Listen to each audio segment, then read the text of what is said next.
Excuse me, sir.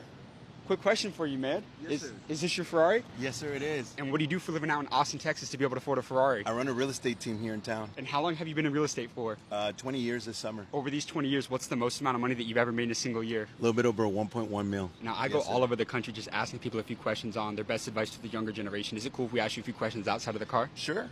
How old were you when you became a millionaire? 38. Are you a buyer or a seller? I'm always looking to buy. In fact, this car was paid by one of my rental properties. So when I was 19 years old, I bought my first house. Everybody said, don't buy a house, you're going to anchor yourself. Don't do it. One thing I learned is this, life quote, stand guard at the gates of your mind. Do the opposite of what most people are willing to do. So I bought my house. I ended up selling it, made like $250,000 from the sale of that house 20 years after I bought it. And then I was going to go buy this vehicle cash. And I said, you know what? I'm going to go ahead and just invest it in some rental properties. And now this car gets paid by my rental property. So you bought this Ferrari with real estate? Yeah. And the thing is this, like nowadays, a lot of people say, hey, don't buy real estate. There's a lot of people out there, don't buy real estate.